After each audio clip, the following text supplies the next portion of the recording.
అందరికీ నమస్కారం అండి.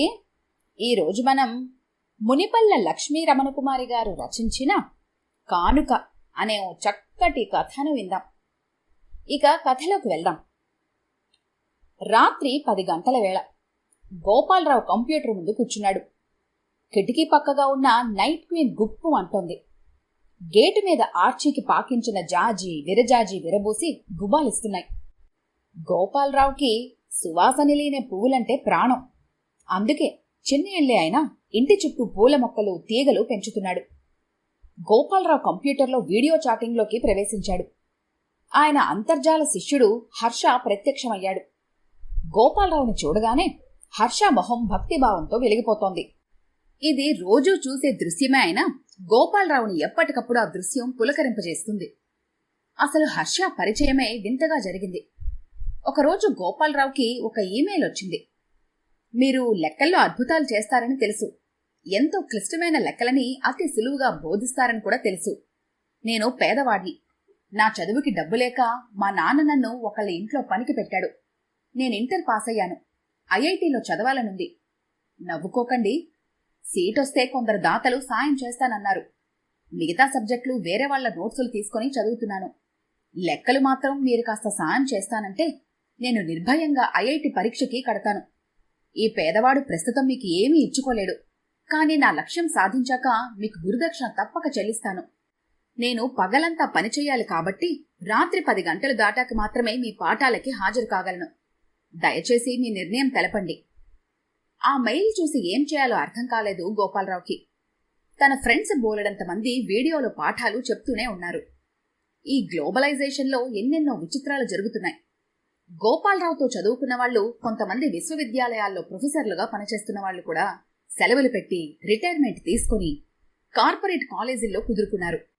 లక్షల్లో వచ్చే డబ్బు ముందు వాళ్ళకి హోదా కూడా గుర్తుకు రాలేదు. రిటైర్ అయ్యాక వచ్చే పెన్షను, ఫండు, ఆ పైన కార్పొరేట్ కాలేజీలో భారీ జీతమంటూ లెక్కలు కట్టి డబ్బుని మంచి మార్గాల్లో పెట్టుబడి పెట్టి లక్షలు దాటి కోట్లకి పడగెత్తే ఆలోచనలో పడ్డారు. నువ్వు కూడా రారాదు? మా కాలేజీకి గనక వస్తే నీ పేరు మారు మోగిపోతుంది అని గోపాలరావుని కూడా ఆహ్వానించారు. కొన్ని కాలేజీలు తామే స్వయంగా అడిగి చూశాయి. కానీ గోపాలరావు మాత్రం దేనికి లొంగలేదు. వీడియో పాఠాలకి ఒప్పుకోలేదు. వేలల్లో ఇస్తామన్నా కూడా ట్యూషన్లకి ఒప్పుకోలేదు. తన కాలేజీలో సిన్సియర్గా పనిచేసుకోవటం, ఎవరన్నా అర్థం కాలేదంటే ఎంతసేపన్నా కూర్చొని ఓపిగ్గా చెప్పటం, ఇంతకన్నా తనకేం తెలీదు. ఆ రాత్రంతా ఆలోచించాడు. పగలంతా పనిచేసిన 17 ఏళ్ల బేద అబ్బాయి నిద్ర మానుకొని ఒక గొప్ప లక్ష్యంతో శ్రమిస్తుంటే తనకి వీలైన సాయం చేయటానికి ఇంకా అభ్యంతరం ఎందుకు? వెంటనే ఓకే అన్నాడు. హర్షకి రిప్లై కొట్టాడు. రాత్రి 10 నుంచి 11 గంటల వరకు రోజు పాఠం మొదలైంది. మొదటి రోజు వీడియోలో గోపాలరావును చూసి హర్ష తబ్బిబ్బయ్యాడు.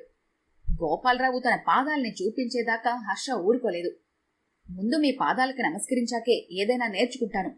మీరు ఎంత గొప్పవాళ్ళో విన్నానే గాని మిమ్మల్ని కళ్ళారా చూస్తానని ఎప్పుడూ అనుకోలేదు. అట్లాంటిది మీతో పాఠాలు చెప్పించుకోవటం నిజంగా నా అదృష్టం అంటూ పట్టుపట్టాడు.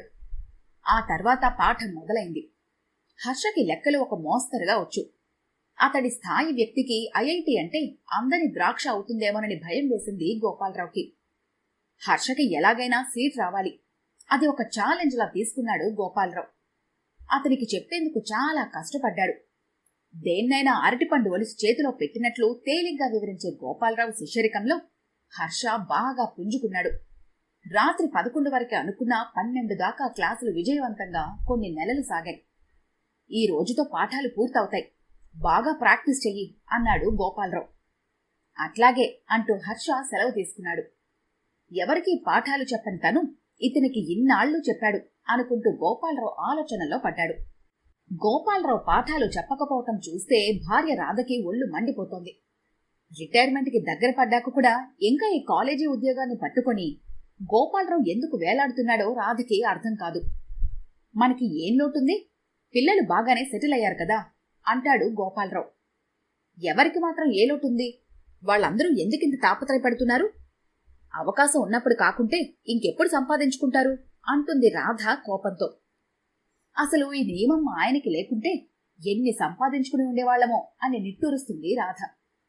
రాధకి పెళ్లైన కొత్తల్లో ఎర్రరాళ్ల నెక్లెస్, జూకాలు చేయించుకోవాలని కోరిక ఉండేది. గోపాలరావు అప్పుడే కొత్తగా ఉద్యోగంలో చేరాడు. కొత్త మాస్టారు లెక్కలు బ్రహ్మాండంగా చెబుతాడని పేరొచ్చేసింది. ట్యూషన్ల కోసం పిల్లలు ఎగబడ్డారు.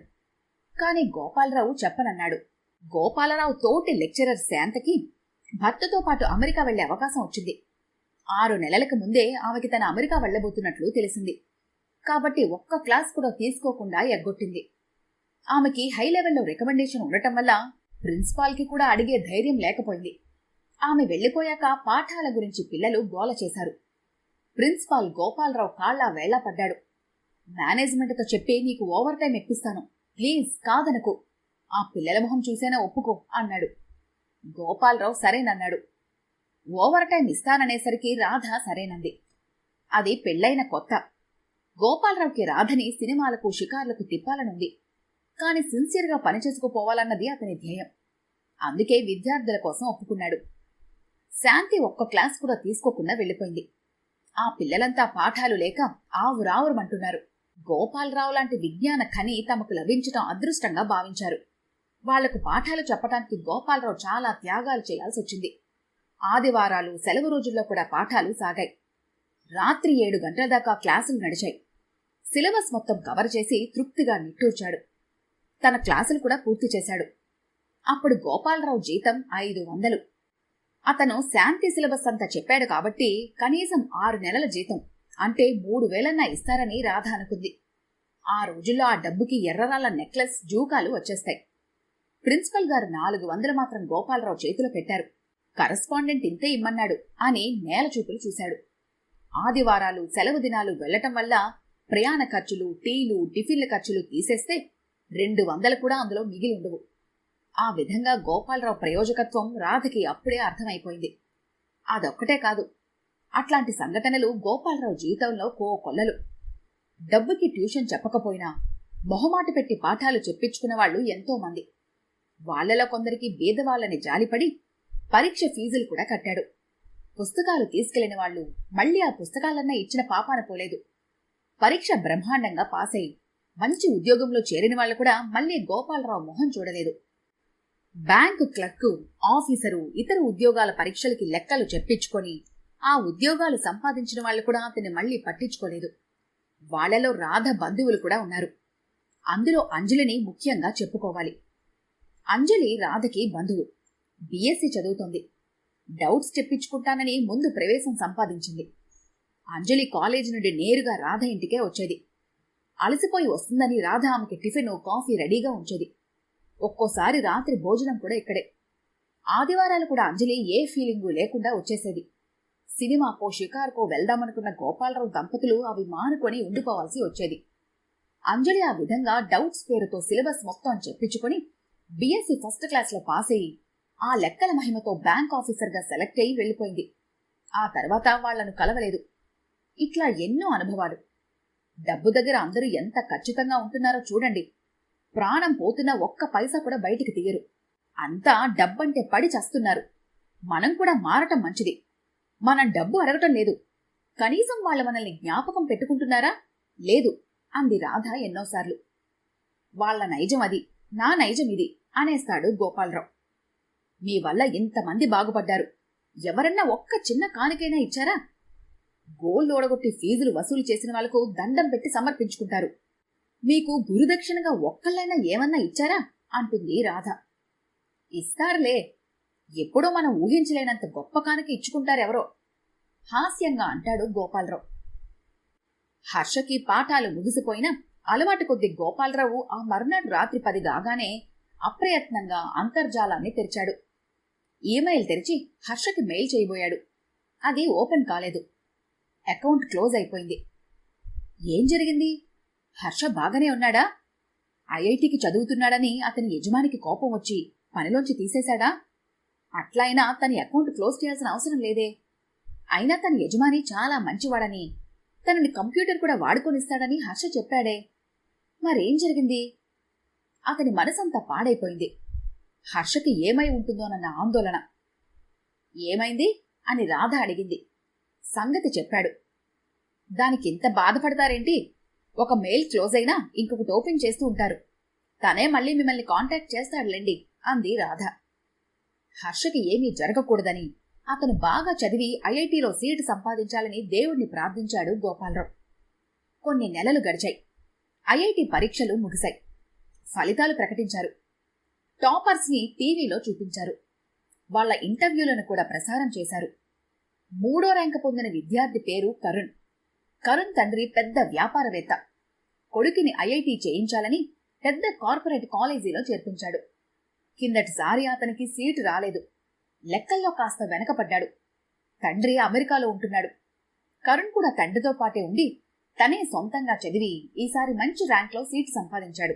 అతని ప్రయోజకత్వానికి తండ్రి కూడా మురిసిపోయాడు. పట్టుదల, నిజాయితీ ఉంటే ఏదన్నా సాధించగలమని చెప్పాడు కరుణ్. ఇతను మీ శిష్యుడు హర్షలా లేడు? టీవీ చూస్తున్న రాధ అడిగింది. గోపాలరావు అతన్ని చూశాడు. వెంటనే గుర్తుపట్టేశాడు. అవును, అతనే, హర్షనే అతను అన్నాడు. ఆగర్భ శ్రీమంతుడంటున్నారు, మరి మీకు కటిక దరిద్రుడని చెప్పాడే? ఆశ్చర్యపోయింది రాధ. అవును, అబద్ధం చెప్పాడు నీరసంగా అన్నాడు గోపాలరావు. గోపాలరావుకి హర్ష గురించి పూర్తిగా తెలుసుకోవాలి అనిపించింది. తన ఫ్రెండ్ ఒకతను ఒక పేపర్ ఆఫీసులో పనిచేస్తున్నాడు. అతనికి తన సంగతి చెప్పి హర్ష అసలు ఎందుకు అలా చేశాడో తెలుసుకోవాలి అనిపించింది. 2వ రోజుకల్లా అతని వివరాలన్నీ కనుక్కొని ఫోన్ చేశాడు. హర్ష తండ్రి వ్యాపారవేత్తే గాని ఏనాడు నిజాయితీగా ఉన్న పాపన పోలేదు. తండ్రికి తగ్గ తనయుడు హర్ష, అదే కరుణ్. ఓపిగ్గా తనకన్నీ బోధించగల సమర్థుడి కోసం వెతికాడు. గోపాలరావు దొరికాడు. పైసా ఖర్చు లేకుండా చెప్పేవాడు దొరికాడని మురిసిపోయాడు. ఏవో కబుర్లు చెప్పి గోపాలరావు సానుభూతి చూరగొని నెలల తరబడి హాయిగా ట్యూషన్ చెప్పించుకున్నాడు. వాళ్లకు ఎవరి మీద ప్రేమ, గౌరవం, ఆదరం లాంటివి ఏమీ లేవు. వాళ్ల దుర్మార్గపు తెలివికి పరాకాష్ట గోపాలరావుతో రాత్రి 10 దాటాక ట్యూషన్ చెప్పించుకోవటం. ఇక్కడ రాత్రి 10, అక్కడ పొద్దున్న 8 గంటలవుతుంది. అంటే తను మాత్రం రాత్రి మేలుకునే అవసరం లేకుండా ఆ ఎత్తు వేశాడన్నమాట. అంటే అతనికి అన్నీ సులువుగా జరిగిపోయాయి. గోపాలరావుకి మాత్రం ఒక్క పైసా రాకపోగా ఒళ్ళు హోనమయ్యి రాత్రి నిద్ర కూడా కొరువైంది. ఇంతా చేస్తే కనీసం ఒక మంచి పని చేశానన్న తృప్తి కూడా మిగల్లేదు. ఒక టీనేజ్ కుర్రాడి ముందు తన వెధవ అయిపోయాడు. గోపాలరావుని దిగులు, దుఃఖం, అవమానం చుట్టుముట్టాయి. బాధపడకు, అంతర్జాలంలోని మాయాజాలంలో నువ్వు కూడా చిక్కుకున్నావు, అంతే. ఎవరో ఎక్కడుంటాడు కూడా తెలియకపోతే ఇట్లానే ఉంటుంది. ఏదేమైతేనే నీ ప్రతిభతో ఒక సామాన్య విద్యార్థికి ఐఐటీలో సీట్ వచ్చేటట్లు చేశావు. హ్యాట్స్ ఆఫ్ అన్నాడు మిత్రుడు. గోపాలరావు సమాధానం చెప్పలేదు. మర్చిపోయిక అన్నాడు మిత్రుడు. మర్చిపోక చేసేదేముంది? తను పరశురాముడు కాదు. వంచనతో నేర్చుకున్న విద్య పనికి రాకుండా పోవాలని శపించటానికి. కరుణ్ మీద కోపం కూడా తగ్గిపోయింది అతనికి. కేసు పెట్టి అతన్ని బెదిరించవచ్చునేమో కాని అదే తనకిష్టం లేదు. మర్చిపోవాలని నిశ్చయించుకున్నాడు. అదే సమయంలో ఇంక జీవితంలో ఎవరికీ బోధించకూడదనే నిర్ణయం కూడా తీసుకున్నాడు. ఇంకో 6 నెలలు గడిచాయి. గోపాలరావు రిటైర్ అయిపోయాడు. రాధకి కూడా ఓపిక తగ్గిపోతోంది. ఇండిపెండెంట్ ఇంట్లో ఉంటే చాకరీకి కష్టంగా ఉంది. రోజూ వాకిలి ఊడ్చుకోవాలి. చెట్లు బోలెడాకులు రాలుస్తాయి. అవన్నీ ఏరాలి, నీళ్లు పోయాలి. సంపులోకి నీళ్లు పట్టుకుని పైకి ఎక్కించాలి. మీటర్ ఆన్ చేసి ఆఫ్ చేయాలి. ఆ పైన దొంగల భయం. ఇల్లు అమ్మేసి అపార్ట్మెంట్లోకి మారిపోదాం అంది రాధ. అపార్ట్మెంట్ అయితే మన ఇల్లు మనం ఊడ్చుకుంటే చాలు. వాచ్మెన్ ఉంటాడు కాబట్టి చోర భయం కూడా ఉండదు. సరే అన్నాడు గోపాలరావు. పూల మొక్కల్ని వదులుకోవాలంటే బాధ అనిపించినా అక్కడి కూడా బాల్కనీలో చెట్లు పెంచుకోవచ్చులే అని సరిపెట్టుకున్నారు. వెంటనే ఇల్లు అమ్మకానికి పెట్టారు. వచ్చిన దాన్ని 3 వాటాలు చేసి పిల్లలిద్దరికీ చెరో వాట పంచేశాడు. 3వ వంతుకి తన గ్రాట్యుటీ వగేరా కలిపినా మంచి ఫ్లాట్ దొరికేట్లు లేదు. పల్లెటూరులో గోపాలరావుకి ఒక ఇల్లుంది. తాతగారి తదనంతరం తండ్రికి, ఆయన తర్వాత గోపాలరావుకి సంక్రమించింది ఆ ఇల్లు. దాన్ని అమ్మటం ఇష్టం లేక ఇన్నాళ్ళు అట్టే పెట్టాడు. కొన్నాళ్లు దాన్ని ఎవరో వాడుకుంటానంటే ఇచ్చాడు. పైసా అద్దె ఇవ్వకపోగా ఇల్లంతా పాడు చేసి వెళ్లారు. మళ్లీ ఖాళీగా ఉంచి ఇంకెవరో అడిగితే ఇచ్చారు. అదే కథ పునరావృతం అయింది. ఇల్లు అమ్మేద్దాం అంది రాధ. గోపాలరావుకు కూడా అదే మంచిది అనిపించింది. పిల్లల్ని అడిగాడు. వాళ్లు కూడా సరేనన్నారు. గోపాలరావు స్నేహితుడు విశ్వం ఆ ఊళ్ళోనే ఉంటున్నాడు. అతను ఇల్లు శుభ్రం చేయించాడు. చిన్న సూట్ కేసులో బట్టలు సర్దుకొని రాధ, గోపాలరావు బయలుదేరారు. విశ్వం ఇల్లు బేరం పెట్టి ఉంచాడు. ఇద్దరు అడుగుతున్నారు. ఏదో ఒకటి సెటిల్ చేసుకుని అడ్వాన్స్ తీసుకుని రావటం అంతే. సెలవులుండే ఉద్యోగం చేసినా ఏవో తీర్థయాత్రలు తప్ప ఎక్కడికన్నా వెళ్ళామా? ఇదే మన విహారయాత్ర అంది రాధ. అవును అంటూ నవ్వేశాడు గోపాలరావు. రాత్రి బస్సెక్కితే మర్నాడు పొద్దున్న పక్క ఊరికి చేరుకున్నారు. గోపాలరావు ఊళ్ళో బస్సు ఆగదు. పక్కన ఇంకో ఊళ్ళో దిగాలి. అక్కడ్నుంచి ఆటోలో తమ ఊరు చేరారు. విశ్వం ఇంట్లో దిగారు. విశ్వం, భార్య పార్వతి ఆప్యాయంగా ఆహ్వానించారు. కుశల ప్రశ్నలు ముగిశాక వేడివేడి కాఫీ ఇచ్చారు. చిక్కటి కాఫీ తాగుతుంటే ప్రయాణ బడలికంతా మాయమైపోయింది. ఆ తర్వాత స్నానాలు, భోజనాలు. కాసేపు నిద్రపోయి లేచారు. మళ్లీ అల్పాహారంగా బజ్జీలు, అల్లం పచ్చడితో తిని కాఫీ తాగి బయలుదేరారు. దారిలో తెలిసిన వాళ్ళు పలకరిస్తున్నారు. పిల్లలు స్కూళ్ల నుంచి తిరిగి వస్తున్నారు. ఊళ్ళో హైస్కూల్ వచ్చింది. 10వ క్లాస్ వరకు ఇక్కడే చదువుకోవచ్చు. పిల్లల్లో కొంతమందిని పరిచయం చేశాడు విశ్వం. ఒక్కొక్కళ్లతో మాట్లాడుతూ ఇల్లు చేరారు. ఆ ఇల్లు చూసి 6 ఏళ్లు దాటిపోయింది. ఇల్లు అలాగే ఉంది, కాకపోతే ఇంకాస్త జీర్ణావస్థలో. గోపాలరావు ఆ ఇంటి వైపే చూస్తున్నాడు. అతని మనసు అదో మాదిరి వింత అనుభవానికి గురైంది. ఇల్లు కాదు అతన్ని ఆకర్షించింది. ఇంటి ముందు పెరిగిన 2 మహావృక్షాలు. ఆ చెట్లు అతనింతకు ముందు చూసినప్పుడు ఉన్నాయో లేదో కూడా అతనికి గుర్తులేదు. అవి 2 అంతస్తుల మేడ ఎత్తుకెదిగిన చెట్లు. చెట్టుకు పైభాగంలో లతల్లా అల్లుకున్న శాఖలు. ఆ శాఖలకి గుత్తులుగా పూలు. జానెడు పొడుగున్న పూలగుత్తుకి ముందుగా కింద పూలు పూస్తాయి. కాషాయం, గులాబీలు, తెలుపులు మిశ్రమంలో అరచేయంత పూలు. ఏం చెట్టది? గోపాలరావు అడిగాడు. విశ్వం చెప్పగానే ఒకతను పువ్వు కోసుకొని వచ్చాడు. పెద్ద పువ్వు, మధ్యలో శివలింగాకారం, చుట్టూ పువ్వులు పెట్టినట్టుగా కేసరాలు. ఆ తర్వాత సర్పపు పడగల ఒక పెద్ద రేకు. పువ్వులోంచి అద్భుతమైన వాసన. దాని వాసన గాల్లో కలిసి గోపాలరావు నాసికను తాకుతోంది. అతన్ని పులకరింపజేస్తోంది. ఆ పూల సౌరభం పరిసరాల్ని నింపుతోంది. చిత్రం, మన ఇంట్లో ఇంత అందమైన పూలు పూసే చెట్లున్నాయని మనకే తెలీదు అంది రాధ. గోపాలరావు తల ఊపాడు. తాళం తీసి ఇల్లు చూసి తిరిగొచ్చారు. మర్నాడు వెంకట్రావుకి ఫోన్ చేస్తాను. ఎప్పుడు రమ్మని చెప్పమంటావు అని అడిగాడు విశ్వం.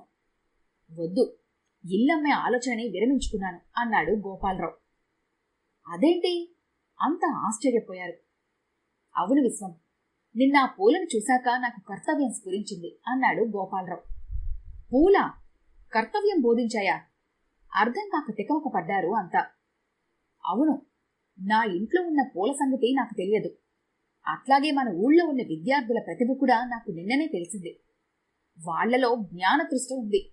మెరుగుపెట్టని మాణిక్యాలు వాళ్ళు. వాళ్లకి ఉన్న సందేహాలను తీర్చేవాళ్లు కూడా లేరు. వాళ్లకు ఐఐటీలో సీటు సంపాదించగల సామర్థ్యం అంతర్గతంగా ఉన్నా ఆ సామర్థ్యాన్ని వెలికి తీసేవాళ్లు లేరు. అదే మన పల్లెటూర్ల పిల్లలు చేసుకున్న దురదృష్టం. పాఠశాల స్థాయి నుంచే మంచి శిక్షణ కావాలి. అది ఇవ్వటానికి నేను ప్రయత్నిస్తాను అన్నాడు గోపాలరావు. గోపాలరావు అందరి వైపు చూశాడు. వాళ్ల మొహాల్లో ఆనందం కనిపిస్తోంది.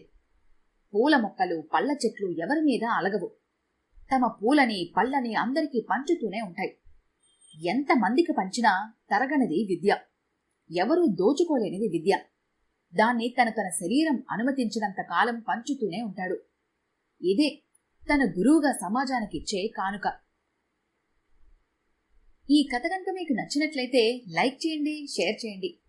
మరిన్ని ఇంట్రెస్టింగ్ కథల కోసం మా ఛానల్ని తప్పకుండా సబ్స్క్రైబ్ చేసుకోండి.